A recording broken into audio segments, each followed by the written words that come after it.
नमस्कार सर्वांना. आजचा दिवस सगळ्यांना सुखा समाधानाचा आनंदाचा भरभराटीचा जावो हीच मी स्वामींच्याकडे प्रार्थना करते आणि व्हिडिओ सुरुवात करते. तर मैत्रिणींनो, आज आहे नागपंचमी आणि नागपंचमीचा सण म्हटलं की आपल्या घराघरात वेगवेगळ्या पद्धतीने हा सण साजरा केला जातो. या वर्षी काही कारणामुळे आम्हाला नागपंचमी हा सण नेहमीसारखा साजरा करता येणार नाही, तर त्याचं कारण मी पुढे सांगतेच. तर त्यासाठी व्हिडिओ कंटिन्यू बघा. म्हणून विचार केला, चला तर आजचा सण तर साजरा करता आला नाही तरी घरी साधंसुद्धा गरमागरम जेवण बनवूया आणि मनापासून बनवलेलं जेवण हे तर नक्की चांगलं करता येतं. तर मंडळी, आता झाली आहे संध्याकाळ. दिवसभराची कामं तर आटपून आता स्वयंपाकघरात आले आणि रात्रीच्या जेवणाची तयारी सुरू झाली. तरी सर्वप्रथम इडली पात्रामध्ये पालक जे वड्या आहेत त्या बनवून घेतल्या. तर त्याचा पूर्ण व्हिडिओ मी तुम्हाला आपल्या रेसिपी चॅनलवरती टाकेल. ज्यांना कुणाला हवं असेल त्यांनी कमेंटमध्ये नक्की सांगा. तर वड्या इथं बनवून झाल्या. त्यानंतर कुकरही लावून दिलेलं होतं. तर डाळ शिजून झाली होती. ती माझ्याशी शेजारच्या ताई त्या बोलत होत्या, आमच्या खिडक्या एकमेकासमोरच आहे, म्हणजे लगेचच आहे एकमेकीशी, म्हणजे स्वयंपाक करता करता बोलताही येतं काही काम असेल तर. मग त्यांच्याशी बोलून झालं आणि मी इथे एकीकडे लगेचच वरणाला फोडणी देऊन घेतली. आणि ते बरणीतले तांदूळही संपले होते, तर मी बरणीत असे तांदूळ काढून घेते, म्हणजे जास्त करून डबे खराब होत नाही. इथले ते जवळच्या जवळ किचन ओट्यावर जे माझं काचेचं जे तुम्हाला शोकेस दिसत आहे छोटं, त्यामध्ये मी असे भरण्या भरून ठेवते, म्हणजे तिथून लगेचच आपल्याला डाळ वगैरे काही लागलं तर ते काढून घेता येतं. आता एकीकडे वरण भात तर लावलेलाच होता, तर दुसरीकडे लगेच पीठ भिजवून घेते. म्हणजे एकदा स्वयंपाकाला लागले की पटपट अशी कामं केली तर ते पटपट होतात. आणि मग 1 ते 1.5 तासामध्ये माझं वरण भाताचा सुद्धा स्वयंपाक अगदी, म्हणजे मला जास्त वेळ न लागता 1 तासामध्ये सहज माझा स्वयंपाक होऊन जातो. तर बरेचशा मैत्रिणी म्हणतात की वरण भात बनवायचं म्हटलं की खूपच वेळ लागतो, साधी भाजी पोळी पटकन होते, परंतु मला आहे ना वरण भात पुरणपोळी बनवायला खरंच काहीच वेळ लागत नाही. उलट तो स्वयंपाक तर आहे ना परवडतो बनवायला. पण आज मला पुरणपोळी तर काही बनवायची नव्हती, आम्हाला सुतक होतं, त्यामुळे मग म्हटलं नैवेद्य नाही दाखवायचं, मग साधा स्वयंपाक बनवला. एखाद्या दिवशी सुतक होईल की मग मी पुन्हा पुरणपोळीचं असं एखाद्या दिवशी स्वयंपाक बनवेल असं म्हटलं. मग तो आज वरण भातच बनवला. नाही की आता पीठ भिजवून घेते लगेचच. तर इथे वरण छान असं शिजून झालंय, लगेचच आता इथे पोळ्या बनवून घेते. तर मैत्रिणींनो, कुठला सण म्हटलं ना एक आनंदच असतो, परंतु कधी ना काही कारणास्तव ना तो सण पण साजरा करता येत नाही. त्यावेळेस कुठंतरी मनामध्ये ना राहून जातं की यार आज आपल्याला सण पण साजरा करता आलेला नाही. परंतु काय करणार, नाईलाज असतो कधी.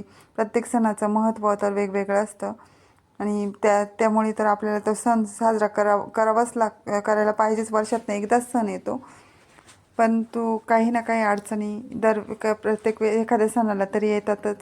आणि त्या अडचणींमुळे कधी आपला प्रॉब्लेम असतो, कधी तर सुतक असतं, कधी विटाळ असतो. या गोष्टींमुळे तो सण साजरा करता येत नाही. तर नागपंचमी म्हटल्यानंतर त्याचाही तो श्रावण महिन्यातच येतो आणि त्याचंही काहीतरी महत्त्व असतं. तर नागपंचमी हा सण श्रावण महिन्यातील शुक्ल पक्षाच्या पंचमीला साजरा केला जाणारा महत्त्वाचा सण आहे. या दिवशी नागदेवतेची पूजा केली जाते. आपल्या भारतीय संस्कृतीमध्ये नागाला निसर्गाचा आणि पर्यावरणाचा हा एक महत्त्वाचा भाग मानले जाते. या दिवशी नागदेवतेला दूध, फळे, हळद, कुंकू अर्पण करून भक्तिभावाने पूजा केली जाते. अनेक ठिकाणी नागदेवतेची प्रतिमा किंवा वारूळ यांची पूजा करण्याची परंपरा आहे. नागपंचमी हा निसर्गातील प्रत्येक जीवाबद्दल आदर आणि सहजीवनाचा संदेश देते. साप हा शेतकऱ्यांसाठीही महत्त्वाचा आहे, कारण तो पिकाचे नुकसान करणाऱ्या उंदराची संख्या नियंत्रित करण्यास मदत करतो. म्हणून नागपंचमी म्हणजे फक्त एक धार्मिक सण नाही, तर निसर्गाचा आदर करण्याची आणि सर्व जीवांशी प्रेमाने वागण्याची शिकवण देणारा सण आहे. जय नागदेवता. तर अशी या सणाची कहाणी आहे. म्हणूनच प्रत्येक सणामागे काहीतरी कारण असतं आणि तो छोटा असो मोठा असो, तो तर आनंदाने साजरा केलाच पाहिजे. पण काही कारणास्तव आज मला साजरा करता आलं नाही, याची खंत मला मनाला कुठेतरी लागली. तर चला, तुम्हाला सणाचे महत्त्वही सांगितले आणि एकीकडे माझ्या पोळेही झाले. आणि आता इथे मी पालकच्या जे वड्या बनवण्यासाठीचे इथे एक गोळा बनवून ठेवलेलं होतं, तो आता कट करून घेते.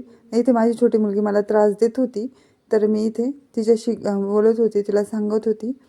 तर मुलं असं स्वयंपाक करताना मुलं पण खूप त्रास देतात, तर त्यांनाही सांभाळावं लागतं. बऱ्याचशा गोष्टी असतात, नुसतं लहान मुलं जर घरात असले ना तर त्यांच्या आवडीनिवडी सगळ्याच काही गोष्टी जपाव्या लागतात. ते जे म्हणतील तेही करावं लागतं, घरातली माणसं म्हणतील त्याही गोष्टी कराव्या लागतात. म्हणजे एका स्त्रीला किती ॲडजस्टमेंट करावं लागते हे फक्त तिलाच माहिती. समोरच्याला वाटतं की हिला काय काम असतं, फक्त घरातलं स्वयंपाक करणं ह्या गोष्टी असतात. परंतु प्रत्येक स्त्रीला हे तिच्या तिच्या जबाबदाऱ्या पार पाडाव्याच लागतात.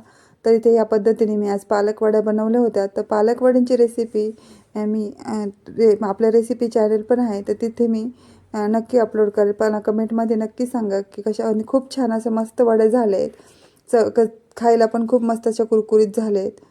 तर कोथिंबीर वड्या ज्या पद्धतीने बनवतो ना, तर कोथिंबीर वड्यासुद्धा तर खायला छान लागतात. तर त्या पद्धतीने पालक वड्यासुद्धा तुम्ही एकदा बनवून बघा.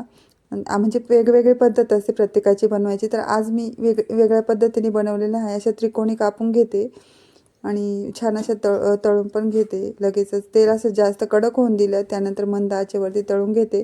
म्हणजे पूर्ण आतमध्ये व्यवस्थित अशा कुरकुरीत होईपर्यंत त्या तळल्या जातात. तर हे बघा, मी लगेच म्हणजे नैवेद्य दाखवायचा नव्हता म्हणून एक टेस्ट पण करून बघितली. नाहीतर मी नैवेद्य जर देवांना द्यायचा असेल ना, तर मी कधी म्हणजे तोंडात कधीच घालत नाही कुठलाही पदार्थ. तर आज नैवेद्य काही द्यायचा नव्हता, तर म्हणूनच टेस्ट करून बघितले. तर मस्त अशा कुरकुरीत पालकवड्या तयार झाल्या आहेत. तर बघाच,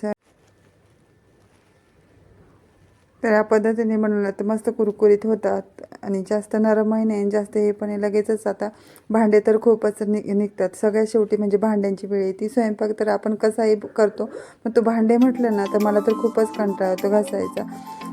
किती स्वयंपाक असला त्याचं काही वाटत नाही, पण भांडे घासायचं म्हटलं की मग तर त्यात खूपच वेळ निघून जातो. एक प्रत्येक भांडं घासायचं ते पुन्हा. आणि माझं कसं आहे, गॅस आहे ना, गॅसच्या साईडनेच लगेच तिथे जरा स्वयंपाक करायला अवघडच होऊन जातं. कारण गॅसजवळच लगेच बेसिंग म्हटलं ना, मग पाणी जास्त होऊन जातं. ते स्वयंपाकाचे भांडे ठेवायलाही जागा राहत नाही. तर जरा लांब बेसिंग असलं ना बरं पडतं. मग किचन खूप मोठं आहे, परंतु बेसिंग जवळ आल्यामुळे जरा प्रॉब्लेम होऊन जातो. तर चला असू द्या. आता लगेच किचन पण स्वच्छ करून घेतलं, सर्व काही गॅस वगैरे धुवून. आणि मी स्वयंपाक झाल्यानंतर लगेच सकाळी पण आणि संध्याकाळी पण गॅस लगेच स्वच्छ करून घेते. म्हणजे आपण पुसून जरी घेतला ना तरी ना कुठेतरी चिकट राहून जातं आणि मग ना त्यामुळे झुरळं पण होतात. त्यापेक्षा जर किचन ओटा कधी स्वच्छ धुवून वगैरे घेतला आणि त्यानंतर कोरडा केला ना, तर दिसायला तर छान दिसतोच, परंतु म्हणजे झुरळ वगैरे पण जास्त फिरत नाही आणि आपल्याला पण मस्त स्वच्छ वाटतं. त्यानंतर मी इथे ना एक कपडा ठेवलेला असतो, तो अडकून दिलेला आहे. त्याला मस्त असे हात पुसते, म्हणजे मग आहे ना हात पण कोरडे होतात. आपल्या कपड्यांना हात लागत नाही खराब, आणि त्यामुळे ना कपडे खराब होत नाही. तर असं कपडा नेहमी ना गॅसजवळ ठेवायचं, म्हणजे हात पुसण्यासाठी एक सेपरेट कपडा असू द्यायचा. तर चला, म्हणजे आता तुम्हाला मी काय काय मेनू बनवले ते दाखवते. वरण, पालक वड्या, भात, लोणचं, या पद्धतीने असं साधं मेनू बनवलं. आज तोंडी लावायला काही भाजी वगैरे बनवली नाही, कारण ना वड्याच खूप छान बनवलेल्या होत्या. मग म्हटलं हेच खातील मुलं, कारण हे बघा मस्त असा मेनू झालेला आहे. तर चला मैत्रिणींनो, कसा वाटला हा व्हिडिओ नक्की कमेंटद्वारे कळवा. आणि प्लीज तुमचा सपोर्ट असू द्या. तुमच्या सपोर्टमुळे मी आणखीन पुढे जाऊन तुम्हाला छान छान अशा रेसिपीज आणि नवीन नवीन व्हिडिओ तुमच्यासोबत आणण्याचा प्रयत्न करेल. तर प्लीज चॅनलला लाईक, शेअर, सबस्क्राईब करायला विसरू नका. भेटूया असेच एका नवीन व्हिडिओसोबत. तोपर्यंत मस्त खा, स्वस्त राहा, स्वतःची काळजी घ्या. धन्यवाद.